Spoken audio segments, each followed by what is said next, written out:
Still backlog?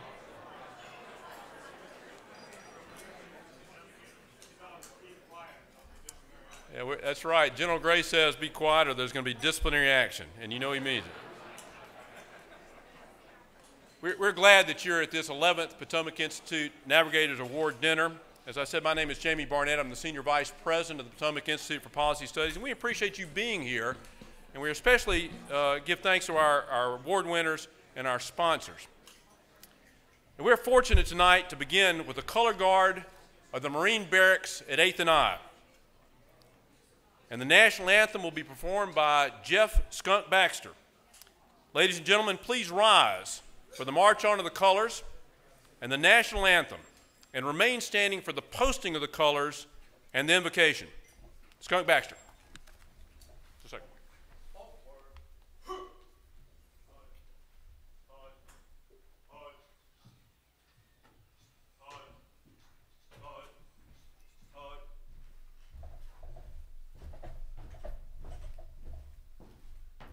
Colors. Halt. Bears. Shoulder. Bears. Ready.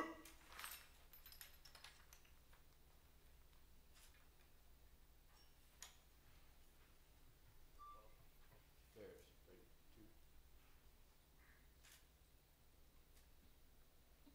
Colors. Present.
Please remain standing. We're honored to have with us Reverend Gerald Sudik for our invocation. Father Sudik is a doctor of divinity and a doctor of science, an educator, an expert in Russian studies. He just recently retired from New York, where he served as chancellor of the Archdiocese of the New York Russian Orthodox Church. Father Sudik, if you would make your way forward.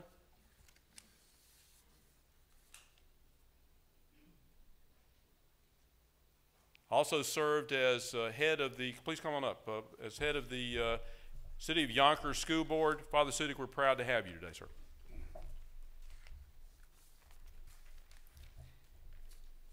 We pray for our glorious country, the United States of America, and ask your blessings on the executive branch, the judicial branch, and the legislative branch, that wisdom and good health may be granted to them so they may carry out their duties for the betterment of the American people.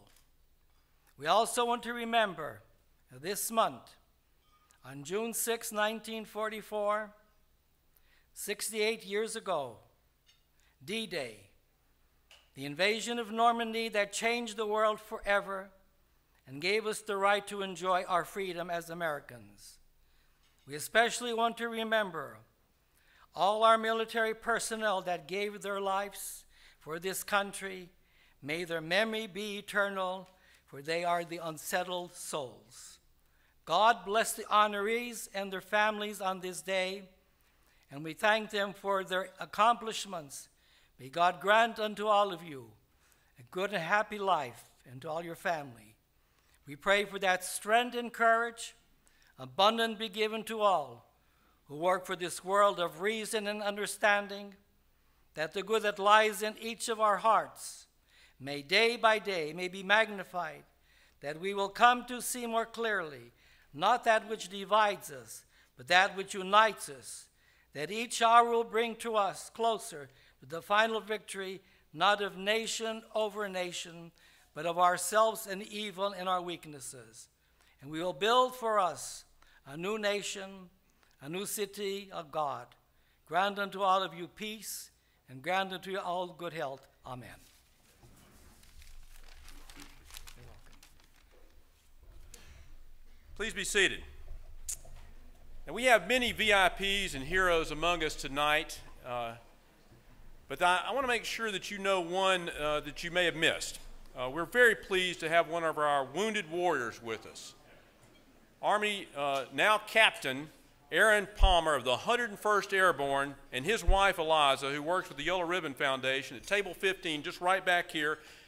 Captain, if you and your wife would please rise and be recognized. Thank you both for your service and your sacrifice.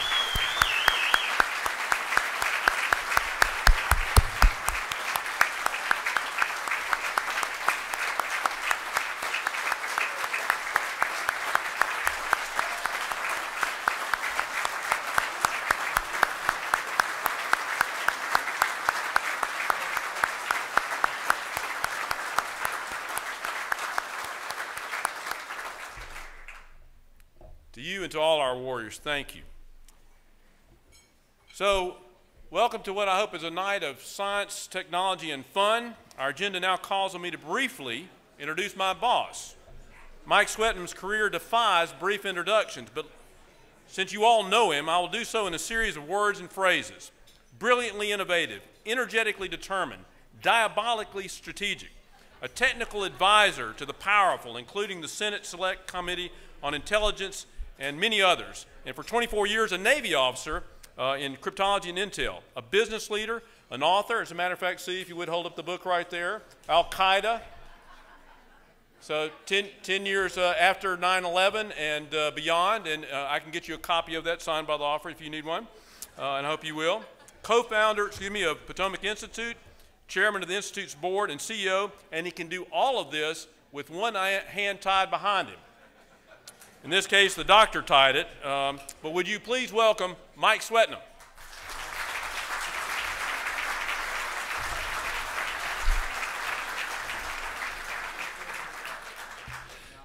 The greatest thing I can claim success over is I got here early enough to avoid the traffic jam out front. So, and I apologize to all of you who found the traffic jam out front. Every year or every other year that we put this thing together, the staff gets together to decide what to give everybody as kind of a gift. And since it was a formal night tonight, and this is all about science and technology, we keep arguing about whether to hand out pocket protectors or not to the rest of the crowd. Luckily, that argument lost once again. I want to welcome you all once again to the 11th Navigator Awards dinner. The Potomac Institute is really proud to host this dinner.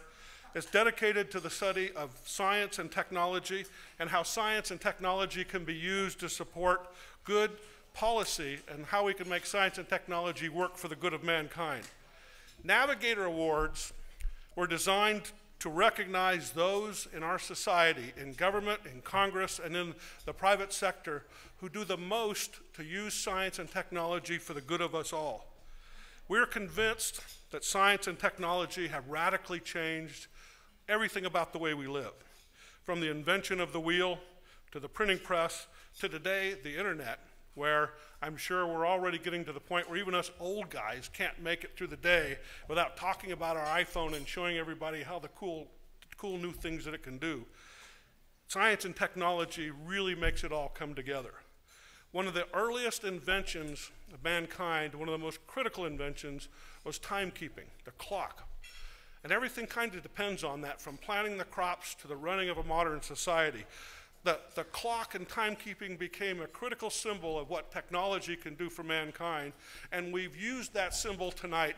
The Navigator Awards is a ship's clock, the gimbaled clock that allowed not just for timekeeping, but for celestial navigation so that people can drive ships out of sight of land.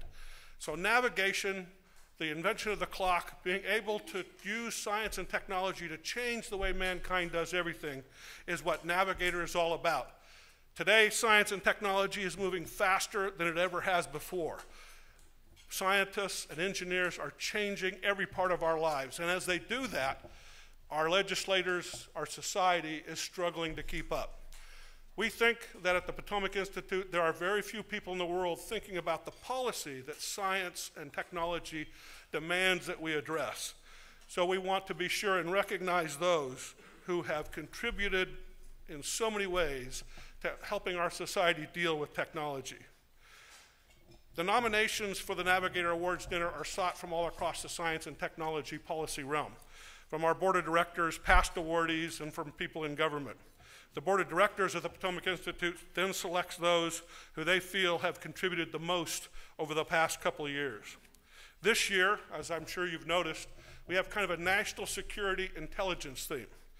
And the reason for that is that few people have actually really noticed that all of our successes in the last few years in the war on terror and intelligence have been due to the work of some really great people in the intelligence community, assisted by tremendous technology. Robotic airplanes that can fly all around the world and find our enemies and deal with them. Technology to deal with the masses of intelligence out there and help us identify what is going on. And the application of that technology for our national security has been made possible by the leadership of a few people here in Washington. And those people we're going to try and recognize tonight, not just for helping to make us free, but for using science and technology in the application for the good of mankind. I think you'll join me in not just recognizing them tonight, but applauding their efforts and the efforts of those like them who find that science and technology really can not just make our lives better, but actually can help us be freer. So tonight, as we get ready to recognize them, it's my duty to recognize something practical and even more important to the Potomac Institute. I want to start by recognizing those who helped pay for this dinner. Our sponsors start with a very dear and close friend of mine,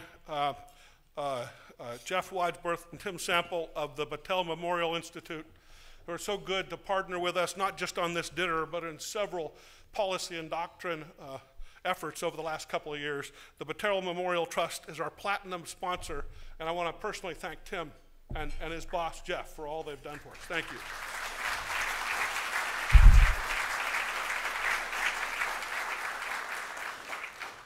A number of other corporations have given generously and helped sponsor this because they believe, I think, very deeply in our mission and what we're doing here tonight. They include the Concurrent Technologies Corporation out of Johnstown, Pennsylvania.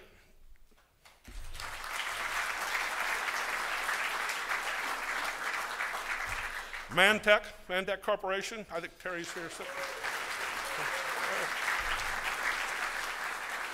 Orbis Technology.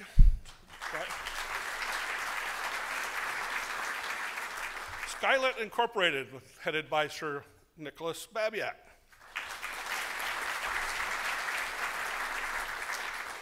And one of the earliest sponsors of the Potomac Institute for Policy Studies, the Gene Sykes Family Foundation.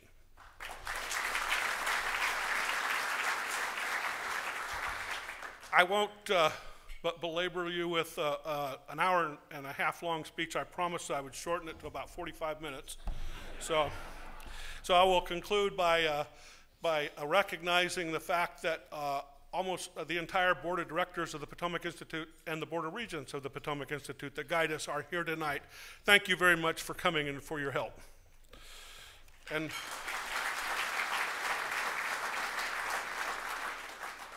finally, a very special and deep thanks to those who actually did all the work. To my knowledge, there's about 2,000 hours of Potomac Institute labor in this, of which there's only 2 hours of goodness so far. And those are the 2 hours when they got to come down here and do the tasting and see whether it was worth it. So for the other 1,998 hours that they've put into it, I want to thank Lori Kinney, Catherine Schuller-Worster, and the entire team of interns and research associates at the Potomac Institute. Thank you very much for this night and for all you do for the Institute. Ladies and gentlemen, I welcome you to enjoy what I hope will be a very memorable dinner. Thank you.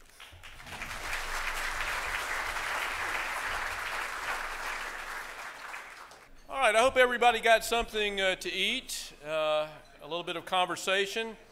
I have instructions from Congressman Dutch Ruppersberger on one thing that I might have overlooked before. So it may have not come to your attention that our national anthem was played by none other than Jeff Skunk Baxter, late of Steely Dan, late of the Doobie Brothers, and not only that, expert in ballistic missile defense, expert in cybersecurity, an expert who is widely and deeply regarded by the intelligence community. That's who played our national anthem. Skunk, thank you.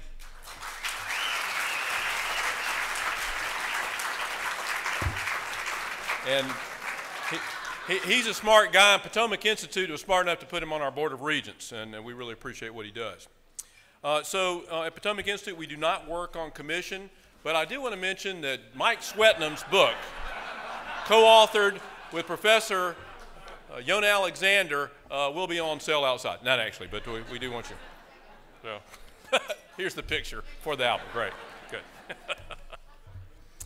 So this is the time that we come to actually honor our awardees. And I'll ask our Chief Executive Officer, Mike Swetnam, and General Gray to be at the ready. But first, I'd like for you to see a video that has been prepared to give you a little bit of information about our Navigator awardees tonight.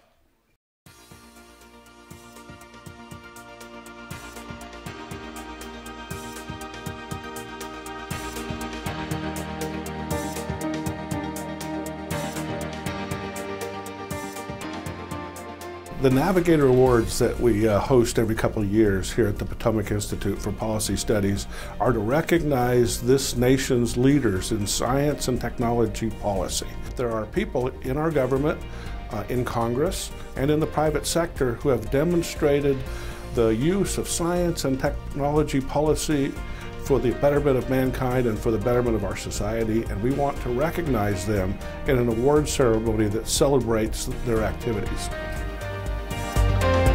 Abe Karam is one of those really innovative entrepreneurs who have made this country what it is today. He took the concepts of robotic flight and actually designed, built, and deployed what are known today as Predators and Reapers, enhancing the security of our troops overseas, and now people are talking about using them to secure our borders. He understood from the beginning that this technology really could revolutionize warfare, intelligence, and national security, and he didn't give up. Leader after leader, contractor after contractor told him no, that it wasn't feasible, that it wouldn't work. He didn't give up. He was a person with a vision and the perseverance to see that vision through. Mike Rogers is one of those really unique congressmen who represents not just his district, but all of us. He's a former FBI agent who understands the true importance of intelligence and national security, and he's willing to put party, affiliation, personal beliefs aside, all to have his country come first.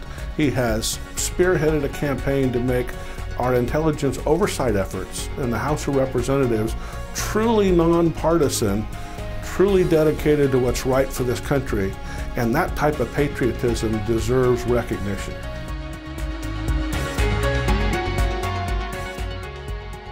Director Jim Clapper, General Jim Clapper, is one of those people who have truly given their lives for their country.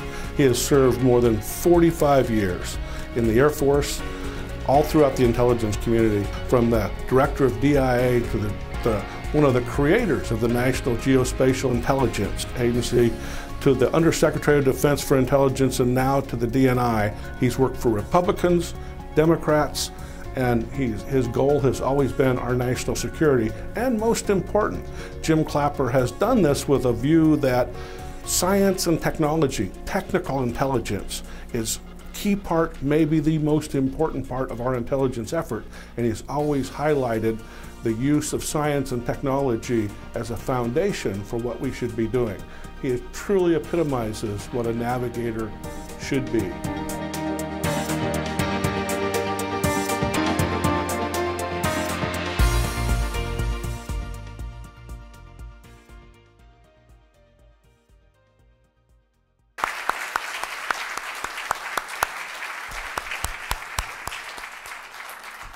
Now for our 2012 Navigator Awards.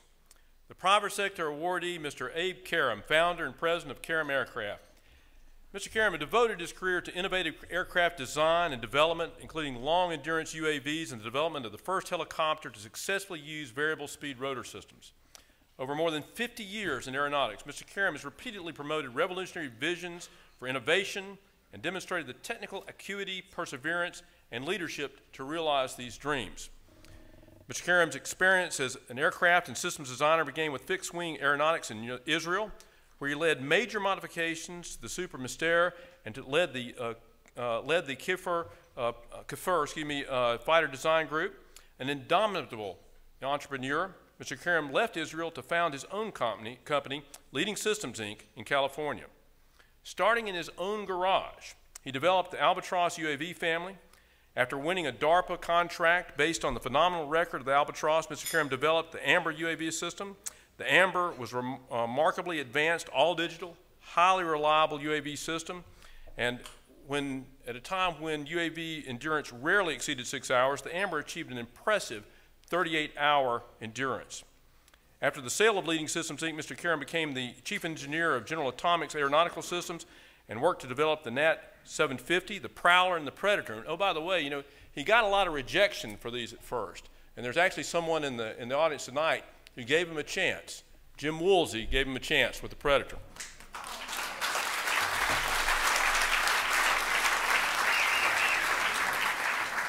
He later founded Frontier Systems and went on to design and develop the A-160 Hummingbird. That's the first helicopter that successfully used the variable speed rotor system, and subsequently founded Aircraft Inc., our 2012 private sector awardee, Mr. Abe Karam.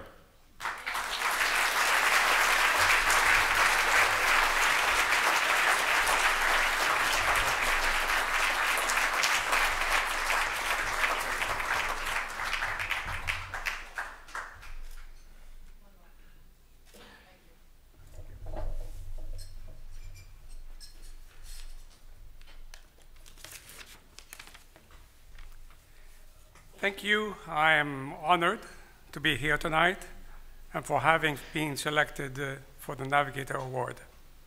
I also feel that it's my duty to acknowledge all of the talented people that I've worked with over the 50-some years. The engineers, the technicians who poured their hearts into aircraft with me, the people who created the technology and who realized the innovation. In fact, that's what I'd like to talk tonight about. It is people who are the heart of technology, and it is the duty of all of us here tonight to do our part to foster the environments which create the innovation and breed technology, expertise, and next-generation technical leadership. It's all too easy to think that the greatest technical advances come from the people and institutions with all the right credentials, or that good designs come from out of powerful computers, and the future is dictated by the trend lines of the past. But I'm here tonight to remind you that the right people around you, you can change the world from a bicycle shop or transform aviation from your garage. The most important tool for building our next technical leaders and creating the next technology innovations is the small team. Past successes of the aviation pioneers and of the information revolution pioneers reflect that truth. Let me give you some examples. This country certainly would not have won World War II if it was not for our industry turning out 300,000 aircraft, of them 100,000 fighters and 60,000 bombers in very few short years. But these systems were all developed by small teams at incredible pace. The B-17 was designed by 70 people over 15 months, and it's a complex aircraft. The B-51 fighter was designed and brought to first flight in 4 months, being the very first fighter of a small company called North American. Small teams working quickly with limited resources, it used to be the aviation mainstream. In good teams, talented and passionate engineers and technicians are empowered to take action, to make decisions, and strive for better product faster. In good teams, people work across the functional boundaries, spreading their talent wide, overlapping with their teammates, and a good team creates a can-do attitude, an environment where everything seems to be possible, and a good team leans forward, takes risks, and learns quickly from mistakes. I hope that my technical contributions, designs have made this country safer. But I am certain that the best people in my teams have advanced the state of technology, so by doing that, they have made the country stronger. And tonight, I want to tell you that my greatest fear is that we are losing the environment in defense acquisition that can support small teams, and that our country is weaker for this loss. The vast majority of defense acquisition is focused on the major platforms, aircraft, ships, armor, submarines. And it is here that we are most in need of rapid development and creative innovation. But it's especially that in this topic, that the small teams have been most excluded over the past decades. I believe that our nation's future peace and security depends on our ability to boost aircraft innovation and other platforms, which can only be accomplished through well-supported, vibrant small teams. And I really hope that all of you will join me in this cause, and thank you very much.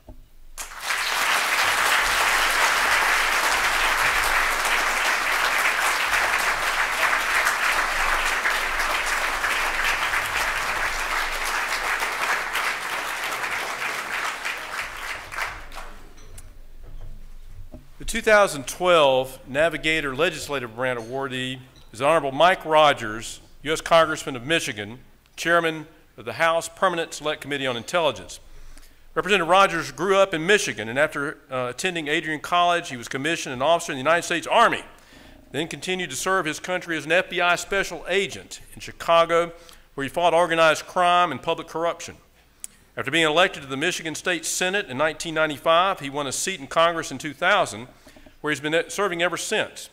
Last year, Representative Rogers was selected by Speaker John Boehner to be the chairman of the House Intelligence Committee, where he's been a leader on national security policy and is a familiar face on television and in print media. The 2012 Navigator Award winner, Honorable Mike Rogers.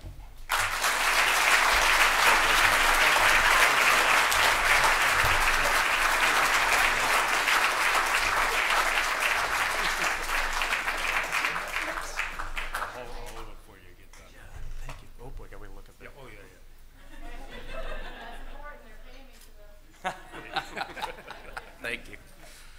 Gosh, I'm really honored. Thank you very, very much for this. I have to tell you, Dutch Ruppersberger, my partner on the Intelligence Committee, we were pretty late actually to this event. We were receiving a very high-level, sensitive briefing from the editorial board of the Washington Post this evening. Very dangerous.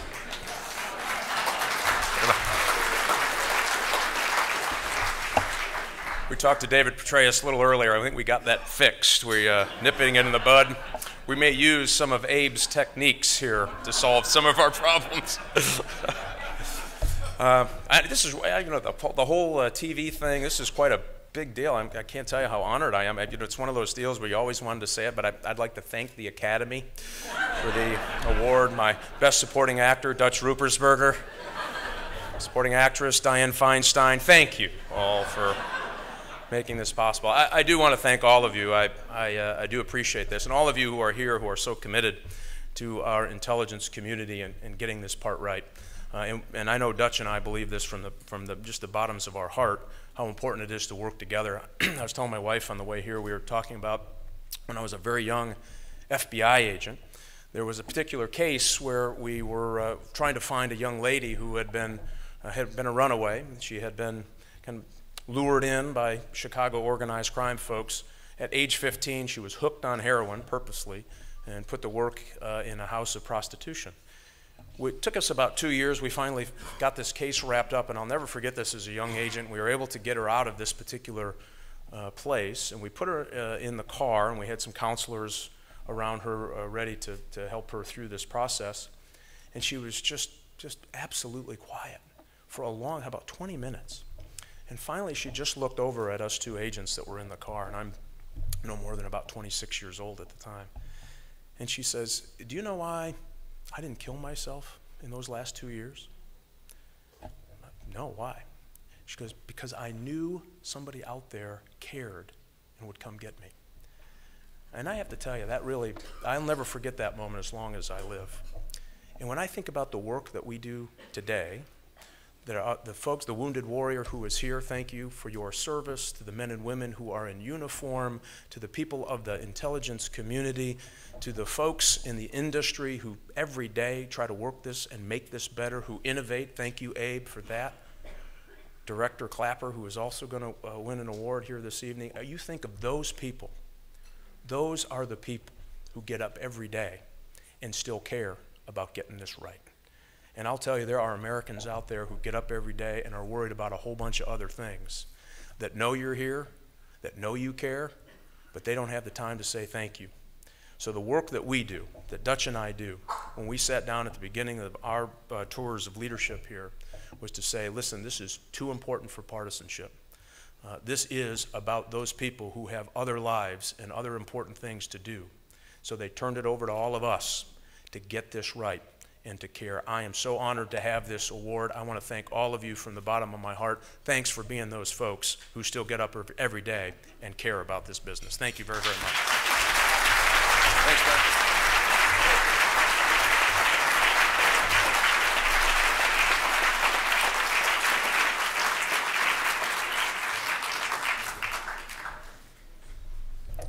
The 2012 Navigator Award winner for the executive branch and a Lifetime Achievement awardee, the Honorable James Clapper, Director of National Intelligence. Mr. Clapper was sworn in as the 4th Director of National Intelligence on August 9, 2010. As D&I, Mr. Clapper leads the United States intelligence community and serves as the Principal Intelligence Advisor to the President of the United States. Mr. Clapper retired in 1995 after a distinguished career in the United States Armed Forces. His career began as a rifleman in the United States Marine Corps Reserve and culminated in his service as a Lieutenant General in the United States Air Force and as a Director of the Defense Intelligence Agency. Directly following his retirement, Mr. Clapper worked for industry for 6 years, supporting the intelligence community, and I might add that we are very proud that he also worked for Potomac Institute at that point. Mr. Clapper returned to the government in 2001, the first civilian director of the National Imagery and Mapping Agency. He served as director for 5 years, transforming it into the National Geospatial Intelligence Agency as it is today. Prior to becoming the director of National Intelligence, Mr. Clapper also served for over 3 years in 2 administrations as the Undersecretary of Defense for Intelligence. His awards include 3 National Intelligence Distinguished Service Medals, 2 Defense Distinguished Service Medals, the Air Force Distinguished Service Medal, the Coast Guard's Distinguished Public Service Award, the Department of Defense Distinguished Civilian Service Award, our 2012 Executive Branch Awardee and Lifetime Achievement Awardee, Mr. James Clapper.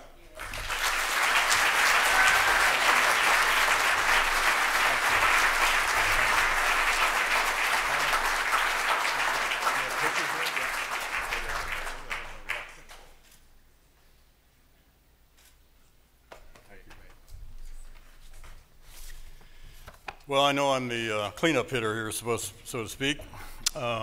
For reasons I will explain in just a moment, this is a particularly meaningful thing for me, a great honor, and I am humbled by this. First, from the standpoint of fellow awardees, Dr. Karam, who's what a legacy he leaves, a huge impact he's had on warfighting and on the intelligence community. And I was explaining to him earlier the profound impact he's had on the way we do intelligence today. Mike Rogers. Mike and Dutch together, a rare example of bipartisanship about believing in a cause and a purpose larger than themselves. And they stand as a shining example and an exceptional example, unfortunately, of bipartisan leadership. Dutch himself, a former Navigator Award winner. And there are other winners here tonight, and I don't mean to slight anybody, just the ones I've seen: Tony Tether, John Young, Don Kerr, and General Al Gray, right here. An icon.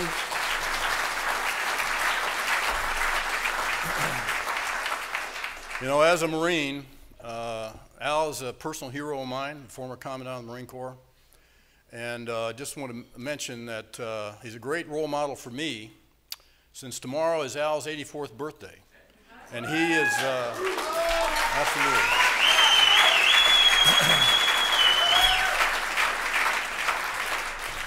And he's a great example of how geezers can still contribute.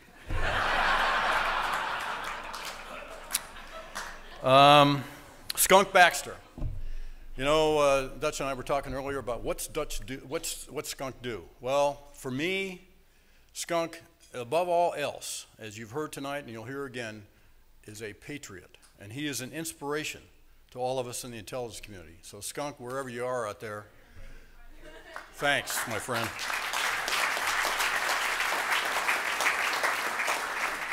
Now, as for me, what this award represents is the fact that the Potomac Institute for Policy Studies obviously has a very expansive definition of someone who understands and has impact on science and technology if they gave this award to me. Either that or you got a great sense of humor. But I was briefly associated with the Institute in about 1996, after it existed about 2 years in the Wilson Boulevard days. And it is a tremendous source of gratification for me to see how this institute has flourished, grown, and blossomed under the leadership of Mike Swetnam.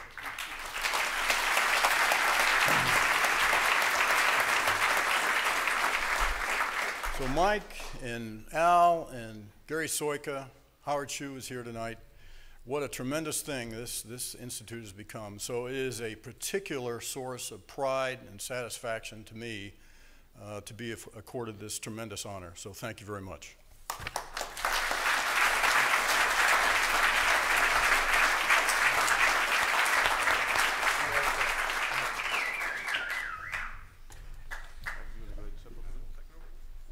All right, and now Mr. Mike Swetnam has some other awards for us.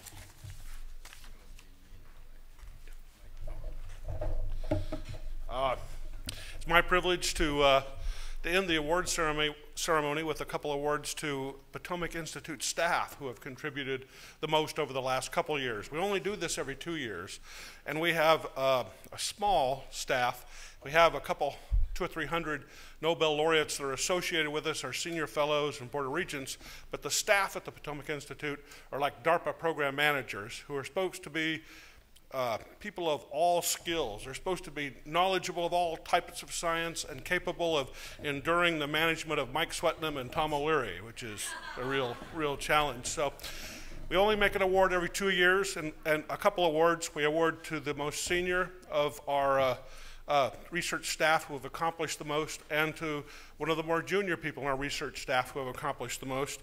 They're beautiful awards, and I think they're coveted around the Potomac Institute. And I'm proud to recognize tonight, first, our junior award winner. And I'm gonna say that when she came to us a couple years ago, her father actually said that even though people in the Institute were recommending that I interview her, he did not recommend it because it was his daughter. He's one of my vice presidents. He did not recommend that I interview her because she was his daughter, and in fact she was a teacher. And he wasn't really sure that we should bring somebody in of that background. After a couple of years, today she is the most accomplished junior researcher at the Potomac Institute, and we're extremely proud to have Amy O'Leary receiving the Junior Award for Research this year.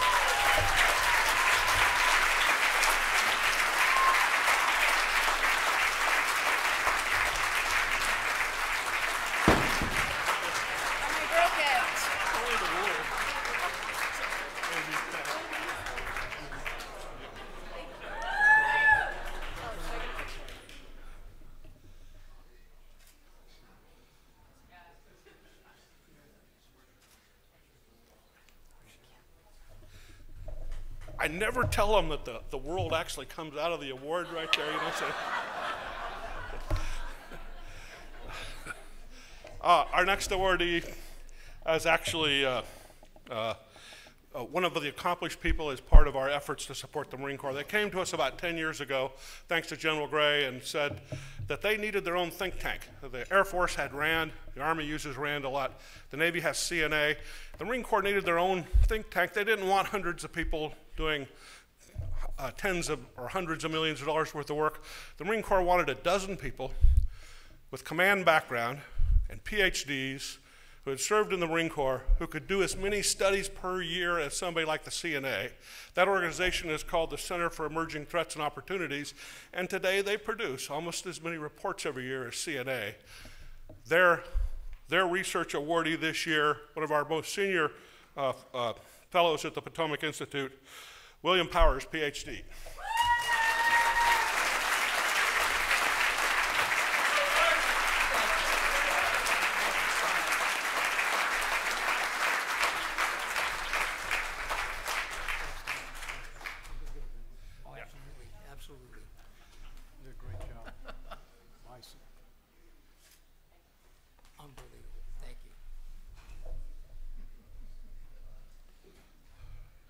That's the cool part. There's supposed to be a CEO's award every couple of years, and I get to pick that out.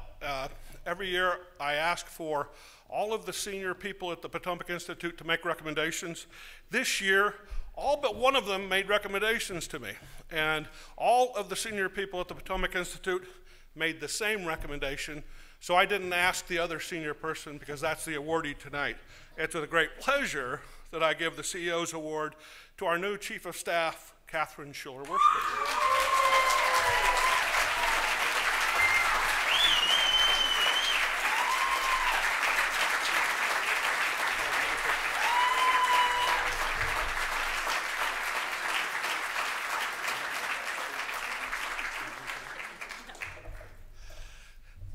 that, I think Jamie's going to introduce a little bit of entertainment tonight.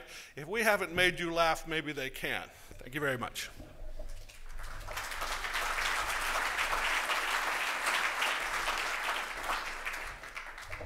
So there are going to be some guys that come on stage and put some microphones up right now and a couple other props. But I want to remind you, so we didn't actually give an award to Skunk Baxter tonight, but we have talked about him a lot. But I want to remind you, he's actually going to play after our other entertainment, and I'd say it's going to be worth staying for. We might even will convince him to play more than one thing. All right, so it's been a great evening. Tonight we're going to hear from the Capitol Steps, the group that put the mock in democracy. You know, they began their entertainment for a Senate office Christmas party. Originally, they wanted to do a traditional nativity play, but they, in all of Congress, they really couldn't find three wise men or a virgin. But they've gotten great reviews. Larry King once said, "They're the best." Of course, he also said that about his first 7 wives, too. But the Capitol Steps will now attempt the impossible, to be funnier than Congress. So please help me welcome the Capitol Steps.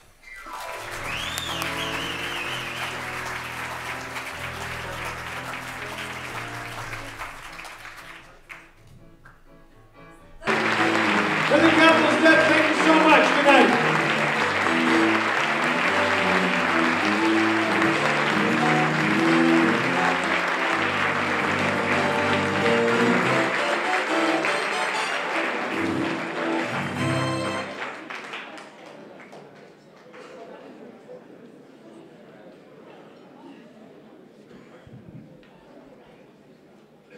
So, it's been a great evening. One more round of applause for the Capitol Steps. Thank you.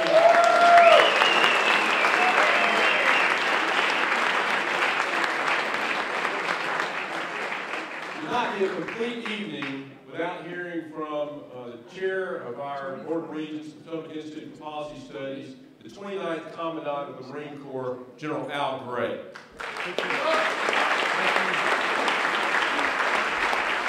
Yeah, thank you all very much, and let me say once again thanks to all of you for joining us and making this such a special night. Our whole idea really is, in a nutshell, do something good for our great nation, and that's what we try to do, and I know that's what you're trying to do, and I think we're going to get there. I do have one sort of serious thing to talk to you about tonight, and that is, as we all know, one of the reasons we're able to be here is because of the wonderful young men and women in our armed forces and what they do. And tonight, they're not only in Iraq and, of course, in Afghanistan, in Africa, in the Philippines, in 143 countries around the world. And all of them have one thing in common. They simply ask for the right to serve our great nation. A lot of them get hurt pretty bad in this kind of conflict we have. And many of the injuries are catastrophic, and they're going to take a lifetime of healing. And so we must always remember these men and women and their families.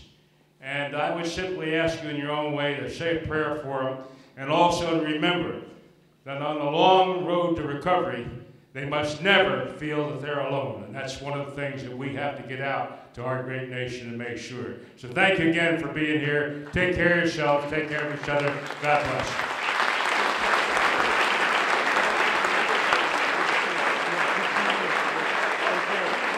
Now, as promised, once again, Skunk Baxter.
Thank you, everybody, for coming, and drive safe. Stay in touch.